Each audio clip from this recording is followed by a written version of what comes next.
ప్రతి ఏటా కేంద్ర ప్రభుత్వం ప్రధానమంత్రి కిసాన్ సమ్మాన్ నిధి అనే పథకం ద్వారా మనకు 6,000 రూపాయలు ఏప్రిల్ నుండి జూలై వరకు మొదటి విడత 2,000, ఆగస్టు నుండి నవంబర్ వరకు రెండో విడతగా 2,000, డిసెంబర్ నుండి మార్చి వరకు మూడో విడతగా 2,000, మొత్తం 6,000 రూపాయలు మనకు రైతుల ఖాతాలో జమ చేయడం జరుగుతుంది. ఈ పథకానికి మెయిన్ అర్హత ఏంటంటే పీఎం కిసాన్ పథక ప్రయోజనం పొందడానికి సాగు భూమిని కలిగి ఉన్న రైతు కుటుంబాన్ని ఒక యూనిట్గా పరిగణిస్తారు. అంతే రైతు కుటుంబం అంటే తల్లి, తండ్రి, మైనర్ పిల్లలు ఎవరున్నా కూడా కుటుంబంలో ఒకరికి మాత్రమే మనకు ప్రధానమంత్రి కిసాన్ సమ్మాన్ నిధి యోజన కింద ఒకరికి లబ్ధి పొందుతారని దీని ద్వారా మనకు తెలుస్తుంది. ఈ పథకానికి అనర్హులు ఎవరనేది తెలుసుకుందాం. అన్ని సంస్థాగత యజమానులు, ఇది ముఖ్యంగా వచ్చేసి రాజ్యాంగబద్ధ పదవుల్లో గతంలో కానీ ప్రస్తుతం కానీ ఉన్నవారు, మంత్రులు, రాష్ట్ర మంత్రులు, కేంద్ర మంత్రులు, తర్వాత లోక్సభ, రాజ్యసభ, శాసనసభ సభ్యులు, అసెంబ్లీలు, శాసనమండలి సభ్యులు, మేయర్లు వాళ్ళందరూ ఉంటారండి. వాళ్ళందరికీ వచ్చేసి ఇది పథకానికి అనర్హులు. అదేవిధంగా వచ్చేసి కేంద్ర రాష్ట్ర ప్రభుత్వ శాఖల్లో పనిచేస్తున్న ఉద్యోగులు కానీ, పదవి విరమణ అంటే రిటైర్డ్ అయిన ఉద్యోగులు కూడా దీని కిందికి వస్తారు. Multi tasking staff class 4 group D ఉద్యోగులు దీని కిందికి రారండి. అంటే వాళ్ళైతే అర్హత ఉంటుంది. Group D multi tasking staff class 4 ఉద్యోగులు వాళ్ళకైతే అర్హత ఉంది ఈ పథకం తీసుకోవడానికి. నెలవారీ పెన్షన్ 10,000 అంతకంటే ఎక్కువ ఉన్న పదవి విరమణ పొందిన ఉద్యోగులందరూ వచ్చేసి దీనికి అనర్హులు. వైద్యులు, ఇంజనీర్లు, న్యాయవాదులు, చార్టర్డ్ అకౌంటెంట్లు మొదలగు వృత్తి కలిగిన వాళ్ళు దీనికి అనర్హులు. గత అసెస్మెంట్ సంవత్సరంలో ఆదాయ పన్ను, ఇప్పుడు ఇన్కమ్ ట్యాక్స్ రిటర్న్స్ ఫైల్ చేసి ఉంటారు కదా, వాళ్ళు కూడా దీనికి అనర్హులు. ఇన్కమ్ ట్యాక్స్ కట్టేవారికి కూడా కొన్ని ఆదాయ పన్ను చెల్లింపుదారులకు కూడా కొన్ని మినహాయింపులు ఉన్నాయి. ప్రమాణాల వివరణ ఉంది. గవర్నమెంట్ ఆఫ్ ఇండియా వారు సవరించిన మార్గదర్శకాల ప్రకారం ఐటీ చెల్లింపుదారుడు అంటే గత 5 అసెస్మెంట్ సంవత్సరాల్లో కనీసం 3 అసెస్మెంట్ సంవత్సరాల్లో ఐటీ చెల్లించిన వ్యక్తి, లేదా పేర్కొన్న ఫ్లాగ్ అసెస్మెంట్ సంవత్సరాలు కనీసం 2 సంవత్సరాలుగా ఉండాలి. ఈ పథకం వచ్చేసి మనకు 2019 ఫిబ్రవరి 24న ప్రారంభం చేశారు. కాబట్టి అప్పటి నుంచి మనకు ఈ డేటాబేస్ అనేది పీఎం కిసాన్ డేటాబేస్ అనేది 2017-18 అంచనా సంవత్సరం నుండి ఇప్పటి వరకు ఉన్న దాని ప్రకారం తీసుకొని ఉంటారండి. కాబట్టి దీని గురించి మీరు అర్హుల కారా అని తెలుసుకోవడానికి బెనిఫిషరీ స్టేటస్లో మనం చెక్ చేసుకుంటే మనకు అసెస్మెంట్ సంవత్సరాల ప్రకారం వాళ్ళు చూపించేస్తారనమాట. దీనిలో పీఎం కిసాన్ సమ్మాన్ నిధికి సంబంధించి మనకు భూ యాజమాన్య నిబంధనలు ఏ విధంగా ఉన్నాయనేది మనం ఇప్పుడు తెలుసుకోబోతున్నాం. ఈ పథకం కింద లబ్ధిదారులకు అర్హతను నిర్ణయించడానికి చివరి తేదీ 1/2/2019 నాటికి భూమి కలిగి ఉండడం అనేది మనకు ఇక్కడ పేర్కొన్నారు. అంటే 1/2/2019 తర్వాత ఈ క్రింది కారణాల వల్ల యాజమాన్యంలో మార్పు ఉండొచ్చు.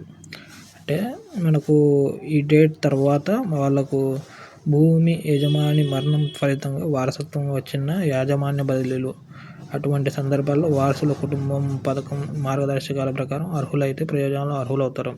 అంటే ఎప్పుడైతే ఆ యజమాని చనిపోయిన తర్వాత భూ యజమాని ఈ డేట్లో ఉన్న వాళ్ళకి మనకు వాళ్ళ కుటుంబ సభ్యులకి వారసత్వం కింద ఆ భూమి మారినట్లయితే అలాంటి వాళ్ళు అర్హులండి.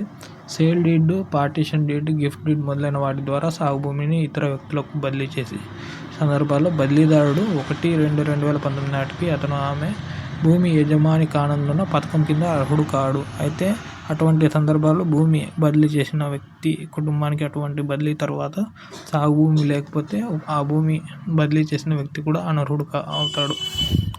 అంటే ఇప్పుడు ఏం లేదండి, మనకు వేరే కారణాలు, ఇప్పుడు భాగస్వామ్యం కానీ, సేల్ డీడ్ కానీ అలా మనం భూమి మార్చినప్పుడు ఆ వ్యక్తి అనేవాడు 1/2/2019కి ముందు ఉన్న వాళ్ళకైతే మనకు అర్హులు, 19 తర్వాత చేసుకున్న వాళ్ళందరూ అనర్హులు అని.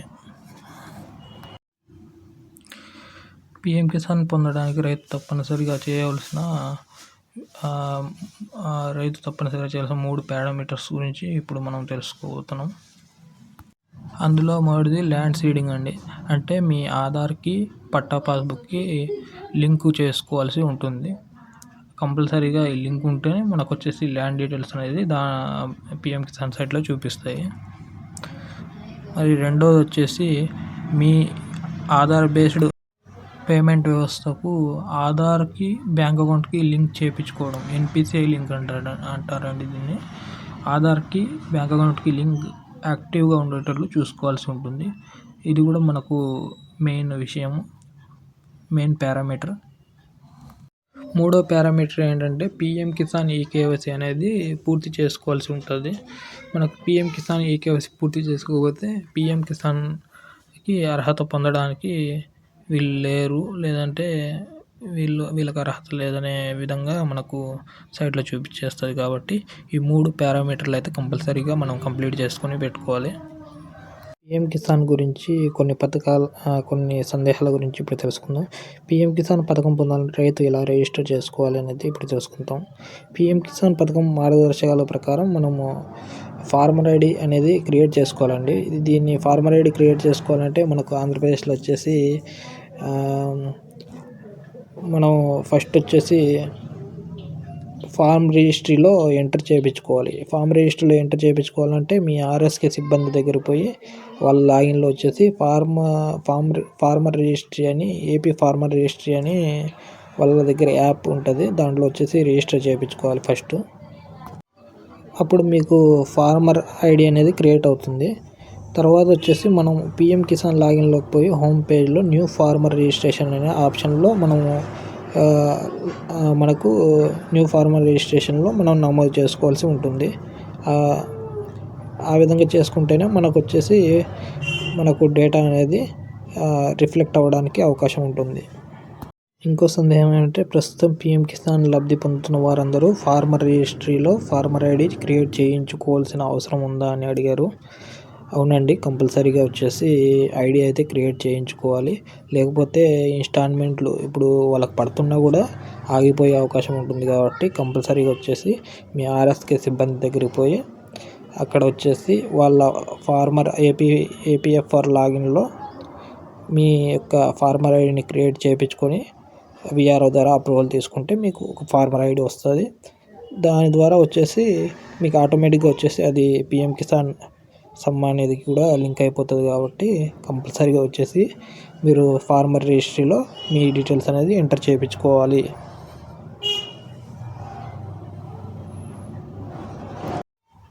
ఇంకో సందేహం అంటే పిఎం కిసాన్ పథకంలో రైతు యొక్క అర్హత లేదా అనర్హత స్థితిని ఏ విధంగా తెలుసుకోవాలని అడగడం జరిగింది. మనకు దీనికోసం ఏం లేదండి, మనం పిఎం కిసాన్ పోర్టల్ హోమ్ పేజ్లోకి పోయి నవ్ యువర్ స్టాటస్ ద్వారా మనం దీన్ని తెలుసుకోవచ్చు. ఫస్ట్ మనం వచ్చేసి రిజిస్ట్రేషన్ నెంబర్ని తెలుసుకోవాల్సి ఉంటుంది. రిజిస్ట్రేషన్ నెంబర్ని తెలుసుకోవాలంటే మొబైల్ నెంబర్ లేదా ఆధార్ నెంబర్ని ఎంటర్ చేసి క్యాప్చా ఎంటర్ చేస్తే మనకు రిజిస్ట్రేషన్ నెంబర్ అనేది ఇప్పుడు చూస్తున్నారు కదా, దీనిలో నవ్ యువర్ స్టాటస్ అని ఉంది కదా, దాని మీద క్లిక్ చేయాలి. క్లిక్ చేసిన తర్వాత ఎంటర్ రిజిస్ట్రేషన్ నెంబర్ అని అవుతుంది. మనకు రిజిస్ట్రేషన్ నెంబర్ తెలియకపోతే నవ్ యువర్ రిజిస్ట్రేషన్ నెంబర్లో కొట్టి ఆధార్ నెంబర్ ఎంటర్ చేసి ఓటీపీ పోతుంది. ఓటీపీ పోయిన తర్వాత మనం ఆ ఓటీపీని అక్కడ ఎంటర్ చేసినట్లయితే మనకు ఈ విధంగా ఐడి నెంబర్ వస్తుంది. ఐడి నెంబర్ తీసుకొని పోయి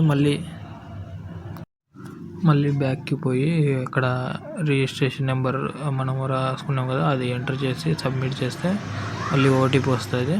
అది సబ్మిట్ చేసిన తర్వాత మనకు మన స్టాటస్ యొక్క ఇంటర్ఫేస్ అనేది ఓపెన్ అవుతుందండి. ఈ విధంగా దీనిలో వచ్చేసి మనం ఎలిజిబిలిటీ స్టేటస్, లేటెస్ట్ ఇన్స్టాల్మెంట్ స్టేటస్లు అన్నీ చెక్ చేసుకోవాల్సి ఉంటుంది. అవన్నీ చెక్ చేసుకున్న తర్వాత మాత్రం మనకు అర్హత ఉందా లేదా అని తెలుస్తుంది.